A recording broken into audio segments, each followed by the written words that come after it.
분석 주제를 정할 때 공통된 것들을 보니까 어디에서 대부분 좀 이상해지냐면 자꾸 분석 기법에서 출발해서 이상해져요. 근데 분석 기술로 스타트가 되면 앞서도 제가 얘기했지만 다 망하는 거예요. 문제 제기 뭐 뒤에 그 분석 어떤 결과를 설명하는 능력, 인사이트 싹 다 망하는 거예요. 싹 다. 분석 주제를 잡을 때 그 회사에서 필요할 만한 내용들을 잡아야 되잖아요. 예를 들면 타겟팅을 했다. 이커머스의 어떤 종합 쇼핑몰에서 소비자들을 뭐 4-5단계로 나눠 봤다.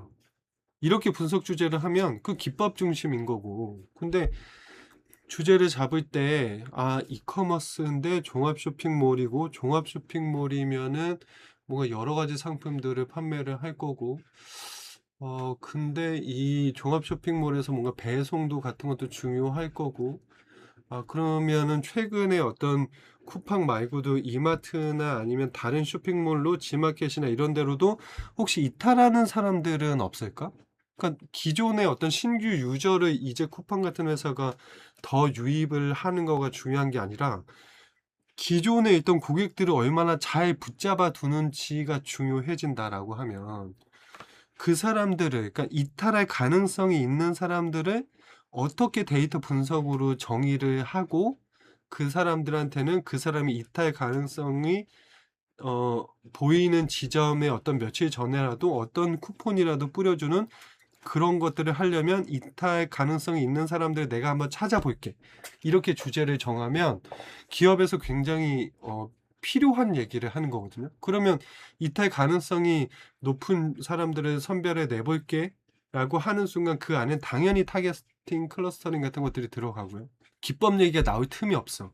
몇 단계로 했는지, 그리고 그 사람을 클러스터링 하기 위해서 이거를 어떤 사람들의 어떤 기준을 배치할 건지, 뭐 이런 것도 얘기하다가 나중에 어떤 기준이 나왔는데 이건 이탈할 가능성이 어느 정도 며칠 동안 안 들어온 사람이면 이탈 가능성으로 내가 볼래라고 하면 그래서 이 사람들한테 어떻게 할 거냐면 마음껏 문제를 쓸 수 있죠. 무슨 얘기를 하는 거냐면 분석 주제를 정할 때에 처음부터 무슨 분석 주제 정하지? 자, 데이터 이거저거 돌려볼까?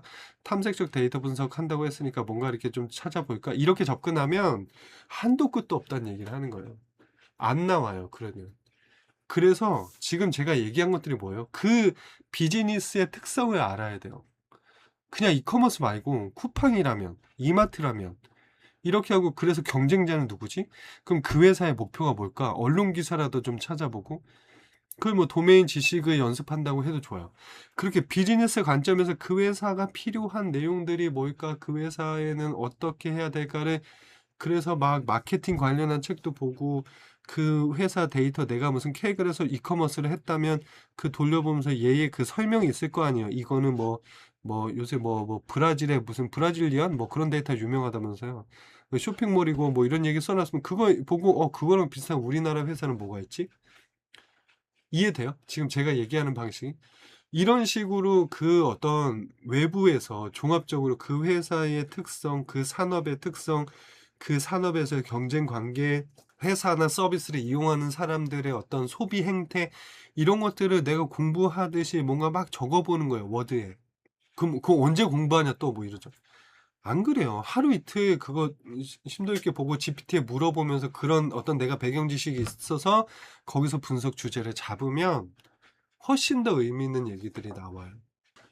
그러니까 그 산업의 그 어떤 비즈니스적인 얘기가 없고서는 학생단에서 맨날 기법 얘기만 쓰는데 기법 얘기 제외하고 지금 제가 말씀드린 대로 분석 주제를 잡아요. 못 잡겠어 이러면 고객들 분류하는 기준, 이탈자 잡는 기준, 장바구니에 담아놨을 때 맨날 한 종류 장바구니에 담아놓는 거 아니잖아요. 바구니.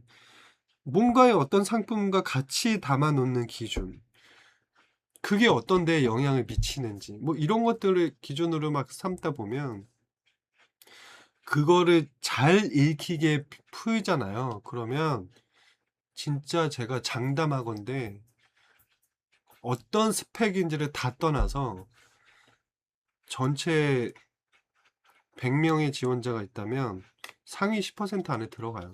그 정도 하면. 네. 그래서 상위 10% 안에 든다는 얘기는 뭐겠어요. 면접 이력서나 포트폴리오 역할은 나를 취업시켜주는 게 아니에요.